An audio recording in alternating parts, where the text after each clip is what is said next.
Eu, jornalista Padre Albeni, vou conversar com o senador da República Federativa do Brasil, Efraim Filho, que está em João Pessoa fazendo articulação política e está viajando no interior da Paraíba em conciliações para a sua candidatura. Vamos perguntar a Efraim Filho, senador da Paraíba, o homem do foguete. Tudo bom, senador? Tudo bem, meu caro Padre Albeni, uma alegria estar aqui com você. Dia dos Pais, nesse domingo. Que coisa boa. Então a gente já começa celebrando, deixando um abraço aí a todos os pais, inclusive ao meu, o sempre senador Efraim Moraes. Que está aqui conosco. Senador, como é que está a sua candidatura a governador? Olha, pré-candidatura na rua, dialogando com as pessoas, percorrendo os cantos e recantos da Paraíba, que é o que eu gosto de fazer, ver o que o povo vê, sentir o que o povo sente, escutar o que ele tem para dizer. E estou muito feliz com a repercussão de todos os movimentos e gestos que nós temos feito ultimamente, especialmente a escolha do campo político, a direita aqui na Paraíba, né, o apoio que recebemos do PL, de Michele Bolsonaro, a assinatura do impeachment de Alexandre de Moraes, e a gente escutou essa repercussão nas ruas, mostrando que havia uma carência da Paraíba por um líder, né, nesse campo político, e ao lado de Marcelo Queiroga, de Cabo Gilberto, de Valber, Sargento Neto, tantas outras forças, a pré-candidatura está posta e vamos andar e percorrer os caminhos da Paraíba. A assinatura dos 81 senadores, hoje já tem quando a assinatura pedindo o impeachment de Alexandre de Moraes? Chegamos às 41, que era um número simbólico, porque significa a maioria do plenário. A maior parte do plenário já quer essa pauta, mostrando que, se for pautado, terá vitória no plenário. Para caçar um ministro supremo, só pode ser no Senado Federal. São necessários quantos votos, senador? 54. A conta são 41 para a abertura do processo, mas para a decisão de impeachment são 54 votos, que ainda não temos. Eu acho que esse é o trabalho que tem que ser construído e desenvolvido agora nesse segundo semestre. O seu presidente Alcolumbre disse hoje que não vai pautar, mesmo que tenha 81, mas ele não pode pautar. O que é que o senhor acha disso? O senhor que é um senador da República igual a todos. O Brasil tem 220 habitantes, só tem 81 senadores. Olha, nós temos que dialogar, construir, e eu acredito que o senador Alcolumbre, ele vai ver que, não tendo a maioria do plenário, ele fica numa situação desconfortável. E eu acho que, aumentando esse número, a gente tem condições sim de fazer o convencimento do presidente Alcolumbre, de poder ouvir a maioria de quem ele lidera, que é o plenário do Senado, para poder dar seguimento, até porque esse não é um pedido que é fruto de um acordo de gabinetes. São a voz das ruas, está em sintonia com aquilo que pensa a sociedade. Quando a gente vai numa padaria, num restaurante, quando a gente vai no supermercado, as pessoas nos abordam, nos perguntam, agora nos parabenizam, né, pela postura, pela coragem, pela ousadia que tivemos. Então esse não é um tema desconectado da fala do povo brasileiro. Eu acho que é por isso que acredito sim que o senador Alcolumbre, tendo o número necessário, ele ouvirá o plenário do Senado. Senhoras e senhores, começando com o senador da República Federativa do Brasil, Efraim Filho, do União Brasil. Anistia. Hoje a sua casa, que é o Senado, e a Câmara, o Congresso Nacional, está em termos da anistia. O senhor acha, o senhor foi deputado federal há muito tempo, hoje é senador da República, o senhor acha que passa a anistia? Olha, eu acredito que sim, porque é o mesmo pensamento que acabamos de falar. É um tema que está na Câmara dos Deputados, mas já ficou claro, até por assinaturas subscritas, que tem a maioria. E é muito difícil para o presidente da casa, que é o meu amigo Hugo Mota, lidar contra a vontade da maioria da casa que ele preside. Então acredito sim que pode passar, e até porque também é uma percepção do bom senso geral, e houve excesso, houve abuso. Você tem penas ali para mães de família que escreveram com um batom numa estátua de 17 anos de regime fechado, que nem homicida, muitas vezes nem um estuprador, nem um traficante recebe.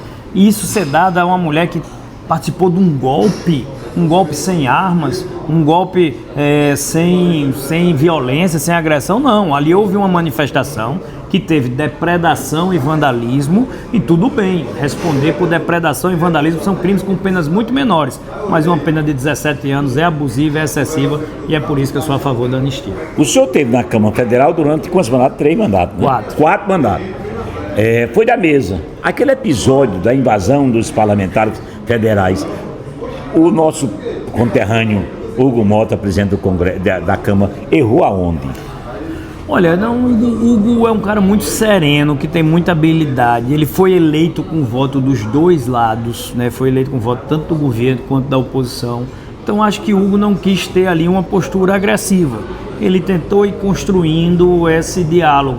Agora, o ambiente nacional é que está polarizado. Então, quando o Hugo tenta buscar o caminho do meio, um caminho de conciliação, em dois grupos que não querem se conciliar, a tarefa dele fica muito mais difícil e fica muito mais complexa. Foi o que vimos naquele episódio. O veto do presidente da República, qual é o veto, Padre Albeni? O veto é que o presidente proibiu a criação dos cargos de deputados federais, criou o veto. E esse veto tem que ser votado um ano antes da eleição do ano que vem. O senhor conhece bem o regimento da casa. O veto passa? Que a Paraíba vai perder 2 federais e 6 deputados estaduais. O senhor conhece como ninguém. O veto passa? O pior não é perder essas 2 cadeiras e 6 cadeiras. O pior é perder os recursos que a Paraíba tem direito, fruto dessas 2 cadeiras. De recurso federal se estima uma perda em torno de 180 milhões de reais. Por ano. Por ano, para um estado que já é pobre. Onde é que está escrito que a Paraíba tem que ser sempre pobre? Porque essa economia, padre, ela não sai economia dessa perda. Nós perdemos, mas para dar a outro estado. Porque se fosse um enxugamento, né, vamos enxugar o número geral de parlamentares e para dar uma economia ao tesouro do país. Beleza, poderia ser uma opção, mas nós não estamos fazendo isso. A Paraíba está perdendo para dar ao Pará, a Santa Catarina e a outros estados que estão ganhando os deputados que a Paraíba está perdendo. Por isso que a nossa insurgência, né, contra essa votação, pensando na Paraíba para preservar esses recursos que são importantes para a Paraíba. Agora, o veto não vai ser fácil de ser derrubado, porque no Senado teve o número mínimo, que foram 41, na Câmara também foi apertado, e você teve toda uma série de discussões a respeito do tema. Então, eu trabalho com os 2 cenários, tanto de 12 deputados federais, quanto de 10 deputados federais. Aí as pessoas perguntam, e George, que é seu irmão, será candidato a deputado federal se forem 10 vagas? Eu digo, rapaz, eu tive coragem de sair com uma vaga só sendo disputada, imagine com 10. Então, pra gente não muda a nossa rota e seguiremos adiante nessa linha. O senhor é pré-candidato a governador da Paraíba. Nós temos, para o ano que vem, 4 candidatos. Ele, Efraim Filho, pela União Brasil, Adriano Galdino, pelo Republicano, Lucas, pelo PP, e Cisco Lucena, pelo PP. Eu queria que o senhor faça uma avaliação dos seus futuros concorrentes. E ainda incluo nessa lista Pedro Cunha Lima, pelo PSD, e o próprio Romero Rodrigues, pelo Podemos, que se colocaram no campo das oposições. Então me deixa começar pelo campo das oposições para depois chegar naqueles que são ainda em tese base do governo. Gostei, em tese. Em tese. Então, nas oposições, nós temos um diálogo, nós temos uma unidade, nós temos uma construção comum de que o melhor nome será o candidato. E eu procurei fortalecer o meu campo político, a minha candidatura com reforço, por exemplo, do apoio do PL. Conversei com o Pedro, conversei com o Cássio, antecipadamente ao movimento. Eles estavam sabendo, estavam acompanhando, tanto que as entrevistas que Pedro deu depois foram bem serenas. Pedro, em vários veículos de comunicação, disse, não, aquilo que Efraim fez não foi longe do que a gente combinou. Combinou de cada um procurar se fortalecer. E o movimento de Efraim não compromete a unidade das oposições. Inclusive, falei com o Pedro antes e depois, liguei para agradecer, temos dialogado, temos conversado e temos a perspectiva de construir, tanto com ele como com o Romero, esse plano único, projeto único das oposições. Tenho conversado também com o Veneziano.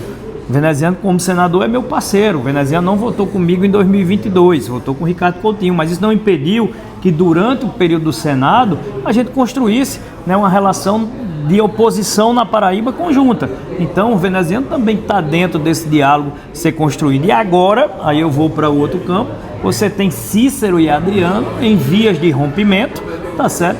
Para poder também compor esse campo aqui das oposições, fazendo, né, um isolamento ali da base do governo com a candidatura de Lucas. Esse campo das oposições que tem outros nomes, como Marcelo Queiroga, que está disputando na chapa do Senado, e que pode ter uma ou duas candidaturas para poder disputar de forma estratégica e conjunta as eleições na Paraíba. O senhor sempre foi bom de pesquisa, e seu pai, Efraim, já foi deputado federal, estadual e senador, sempre é bom em cálculos eleitorais. O seu partido, o senhor, a sua candidatura, chega a 25% dos votos da Paraíba? Chega sim. Eu estou com essa perspectiva, eu estou muito animado, como eu disse, com uma leitura da repercussão na sociedade. Eu acho que isso é o mais importante, né? Se você for pegar uma leitura do campo da direita em 2022, eu não estou falando de promessa, eu estou falando de testemunho. O testemunho tem muita força, os dados. Nós tivemos numa candidatura de Nilvan 20% dos votos na Paraíba. E eu acho que além do campo da direita, a gente agrega também uma força da política, né, que tem muito a somar para que a gente possa chegar mais longe e ir ao segundo turno. Como senador, se lembrar que em senador eu disputei o Senado de uma vaga só. Agora são duas. Sim, não, mas na de senador era uma vaga igual a de governador. E eu tive, à época, 34% dos votos da Paraíba. Então eu acho que a gente está preparado sim para ter liderança, com o pé no chão, com humildade, mas pronto para chegar ao segundo turno, e chegando ao segundo turno a gente vence as eleições na Paraíba. Ontem em Campina Grande um fato inédito.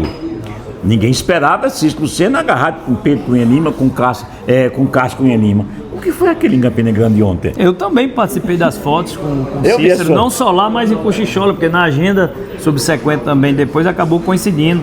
Lá o prefeito de Cochichola vota comigo, é do União Brasil, mas recebeu Cícero, né, dentro dessas visitas que ele está fazendo, e eu estava junto. Então eu participei. Olha, eu vou lhe dizer, o que eu vi ontem em Campina Grande me lembrou em memória o campestre de Zé Maranhão e Ronaldo Cunha Lima.